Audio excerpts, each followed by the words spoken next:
guys. So basically you should have already gotten these questions over here.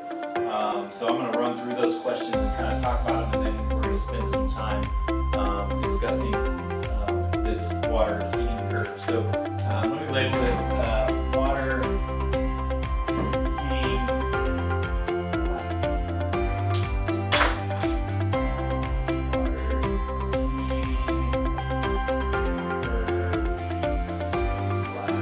also, that'll work for now. So, my questions here, let's walk through them. I have box A, box D, or B. When you were doing or watching this lab, you probably, a lot of you, some of you have seen this, so, you know, I'm sorry if I'm boring you, but some of you didn't get to see this or haven't seen this or didn't remember it when you took physics. But basically what a lot of you said, well, it's pretty easy. If you're putting in heat, then the temperature should rise, and so you said your graph should just go straight up like so, right? And then when you're actually doing the lab, you started out, it's got ice water and it's 0, and then 30 seconds 0, 30 seconds 0, 30 seconds 0, 30 seconds 0, and you're like, wait a minute. And when y'all are actually here and doing this, I always laugh because you can see people get visibly angry that the temperature is not changing. And I usually, make fun and tell them it's because they don't know what they're doing. But that's not it. It's the temperature is not changing there, right? And then the same thing happens up here, which you don't really get to see that one as well. You just see that the temperature tops out and it doesn't continue heating. So is temperature changing in boxes A and B? No. Okay, and these are the two things that we want to figure out what's going on. So number 2 is heat being added at boxes A and B. Was the hot plate on? Yes. We had the hot plate on, continuous amount of heat was being added to it, and so we should see a temperature change, but we're not. So that should cause a little bit of anger within our mind, right? So number 3, what was the difference about boxes A and B compared to the other points on the graph? There's actually a couple of differences. First of all, if we just look at it from plain state, it's constant, right? There's no change in temperature here, but then there is changes in temperature at the other 3 points. But what I really want to approach it from is the standpoint of what was going on that was different from everything else. So if we notice down here,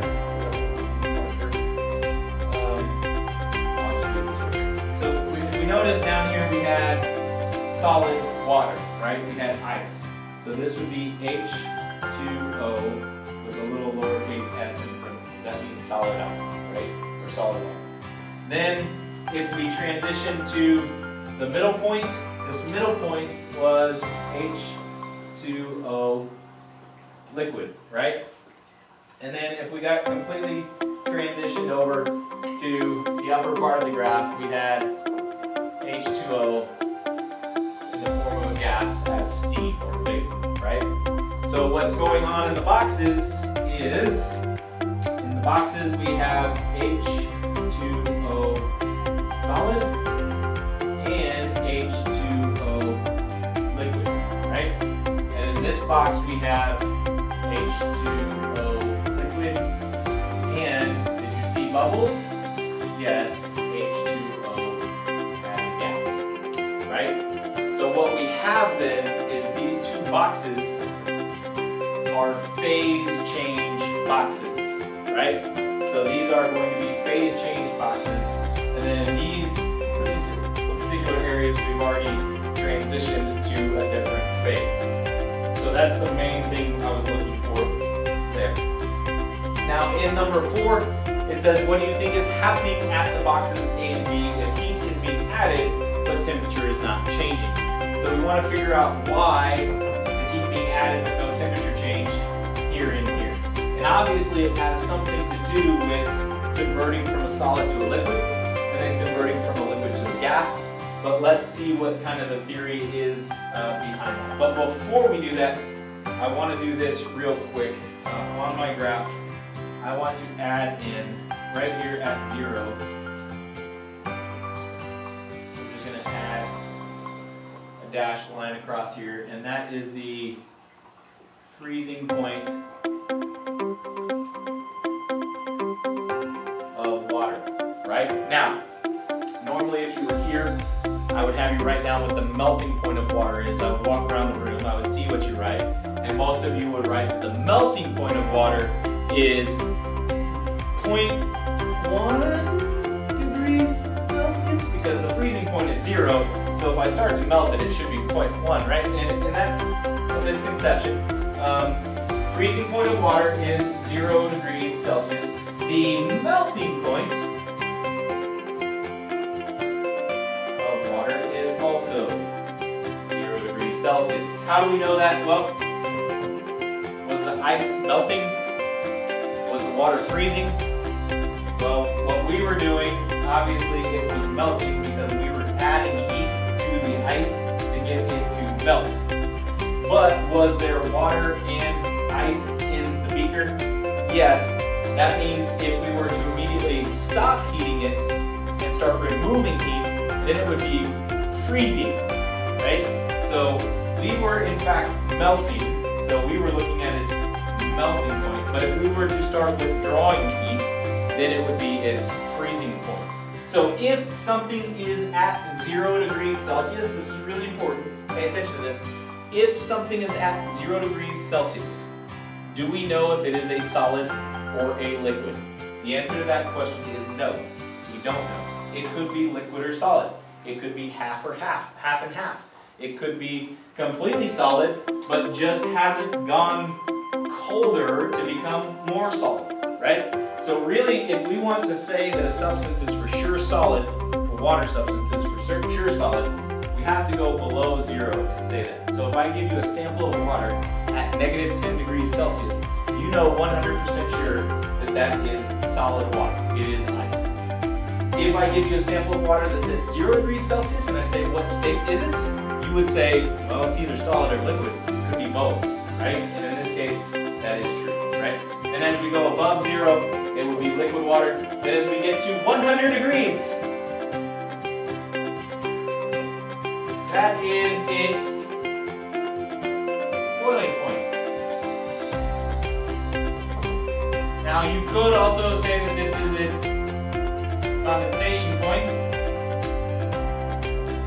Again, if you were going the opposite way, right? But condensation point is actually a little bit different because you can have water condensed out of the vapor form at different temperatures based on atmospheric conditions. So probably not the best thing to do. So boiling point is 100 degrees Celsius. And I'm not going to worry about condensation point. Really, we were adding heat into boiling, so we're good, right?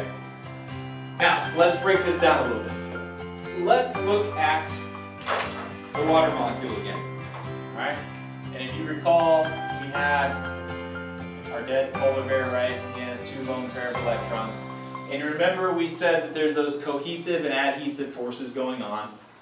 That's actually not going to come into play here. But what is going to come into play is some sort of attraction that we need to actually put in enough energy to break it, and then it has enough energy within that attraction to release energy back out. So it's kind of like a bond in that sense. Now, if we were to take this guy, remember we said that this is a covalent bond between the H's and the O's here, right? So if we have a covalent bond here, if we were to take that guy, we'll just look at it. If I took H2O and I added a bunch of electricity to it, I could actually break these bonds. And when I broke those bonds, I would end up with H2 plus O2, and I would also release some energy in the form of heat in this case, right? So basically I put in electricity, which is electrical energy, and I release energy by breaking that covalent bond. So energy in, energy out, right? So that's not what we're doing here though. And why do I know that that's not what we're doing here? Because this is H2O. And after we do this mess, it's still H2O. And after we do this mess, it's still H2O. Up here, when we broke covalent bonds, we actually changed the substance. We underwent a chemical reaction, right? So we changed this. H2O is water, you can drink it. H2 is hydrogen gas, you put it in the Hindenburg, it blows up, right? O2 is gas. If you inhale it at 100% concentration, it's actually going to kill you, right? So this you can drink, this could blow you up, this could kill you, right? So are these things the same thing as that thing? No, we've made a new chemical, we've made a new compound, it's a chemical change. We broke the covalent bond using an energy input, and that gave us a different kind of energy output. So what we're going to do here is we're going to look at something else that might be happening. So we talked a little bit about cohesion, adhesion. Because oxygen has that affinity for electrons, hydrogen kind of doesn't. Because you stripped some of those electrons away from the hydrogen kind of also will make interactions for these electrons here, those lone pair electrons. And when it does that, it forms a kind of like a temporary bond, okay? And it's not a covalent bond, it's not an ionic bond, it's not strong enough to really be called a chemical bond. So it's kind of an attractive force, but it's strong enough, it has some energy in it, right? So if we want to break it, we got to apply energy. So this bond is called a hydrogen bond.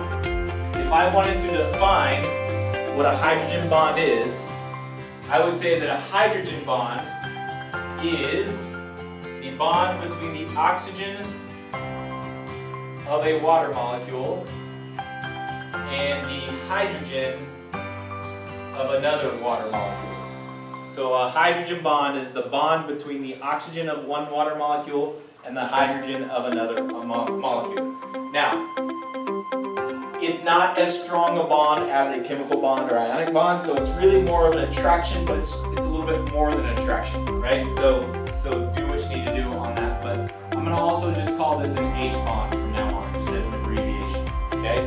Now, if I were to take all of the water molecules that I could, and I bonded them to other water molecules, so that H bonds to that one, then this H bonds to another O, right? And then this H bonds to another O, and then this O bonds to another H, right? So on and so forth.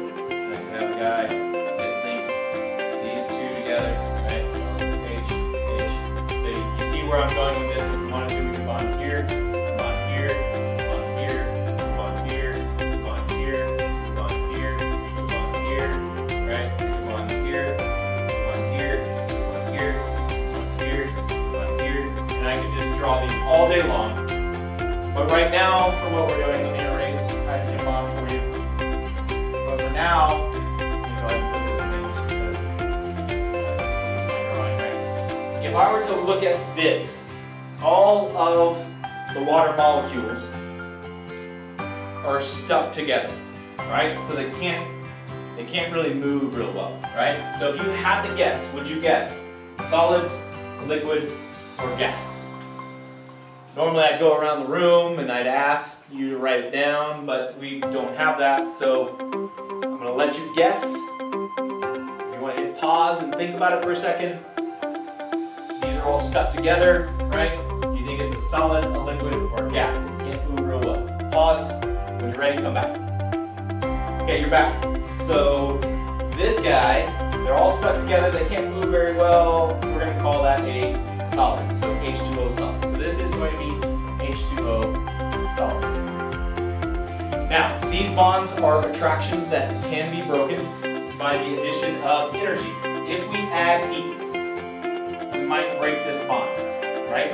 But in breaking the bond, just like that, this right here, we're going to release energy. And in this case, we're going to release energy in the form of heat again. So I'm putting in heat, I'm breaking that bond, and I'm releasing the same amount of heat. Is there a change in heat? The answer to that question is no. So I have not changed how much heat this substance is generating, right? So I'm not changing the temperature. So heat in, heat out, no temperature change, okay? Then let's just do that a couple more times. Heat in, heat out, no temperature change. Heat in, heat out, no temperature change. Heat in, bond breaks. Heat out, no temperature change. Heat in, bond breaks. Heat out, no temperature change. Heat in, bond breaks. Heat out, no temperature change. Now what we have, if you notice, these guys are still stuck together. These guys are still stuck together. These guys are still stuck together. These guys are kind of free on their own, can do whatever. And now that allows these to move a bit more freely. So what have we changed to here? We have changed to a liquid. It's able to move more freely.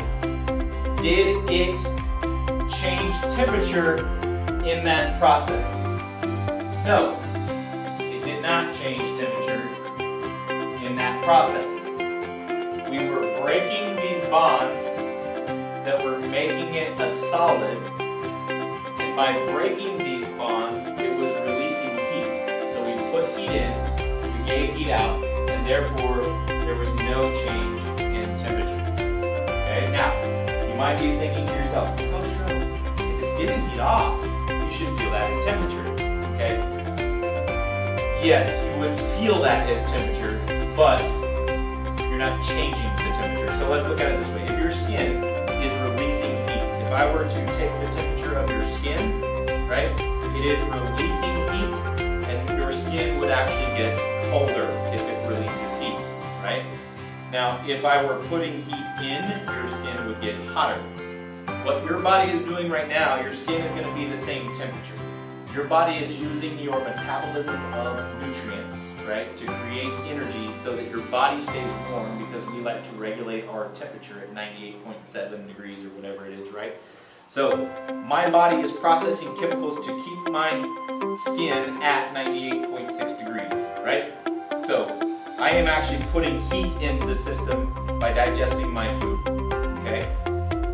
My skin is actually giving off heat as well. So there is no change in the temperature of my skin. Does that make sense? Heat is going in, heat is coming out, so there's no change. Same thing here, heat goes in, breaks the bond releases that energy as heat, so heat comes right back out. So there's no change in energy. So I have transitioned completely over to this now, right? So notice, this is now a solid. I'm going to get rid of these sticky extra ones just because they kind of get in the way of the drawing. So,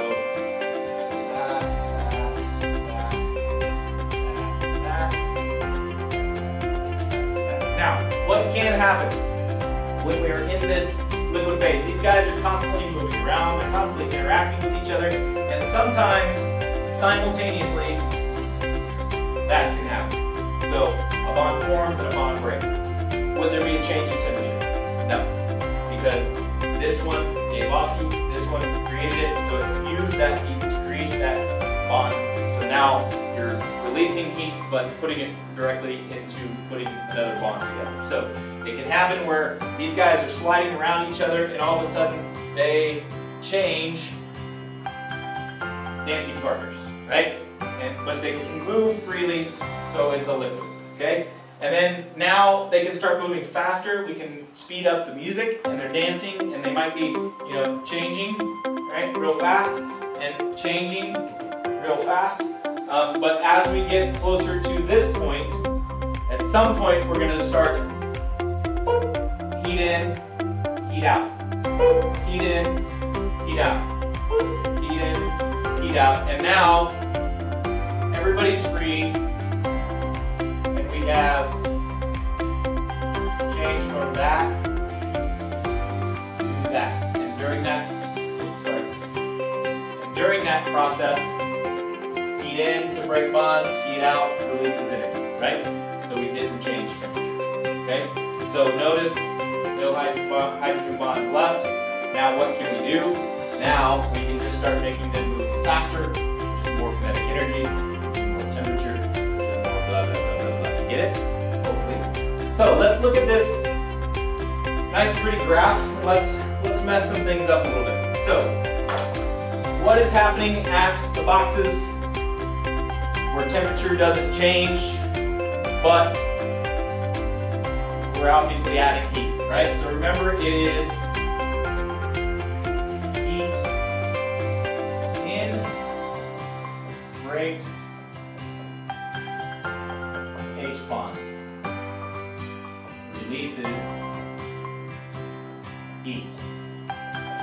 equals no net change in heat or temp. Okay, so what is the energy being used for that's not causing the temperature to change? Is H bond breaks. Right? Same thing up here. H bonds are breaking. That is why the temperature is not changing. Okay?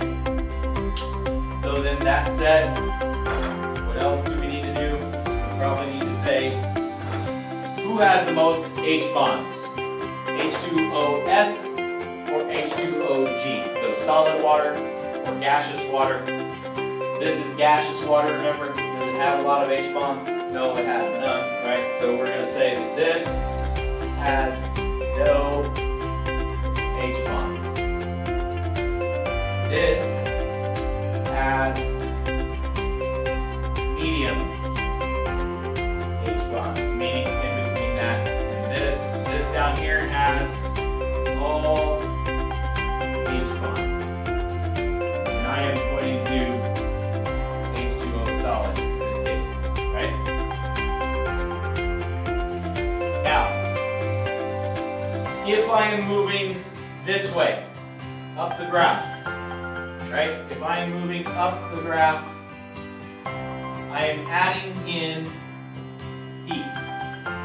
So I'm increasing the heat input, which should increase kinetic energy, right? If I am moving down the graph, I am releasing heat, which means the heat is going down, and that should be decreasing kinetic energy. So, if I take water all the way to the freezing point, so I'm at 100 degrees and I bring it all the way down to the freezing point, if I continue to remove heat and I continue to make the kinetic energy go down, I'm going to use that energy to build bonds now, right? And then once I get everything H bonded, I can then start to cool it down even more by adding or taking away less heat. So, if I'm moving that way, the freezing point of water is 0. If I'm moving that way, the melting point of water is 0. If I get to the boiling point, it is 100 degrees Celsius. And I think that is probably about all that you need to know. If I forgot something, I will let you know in another video. Until then, I will see you next time.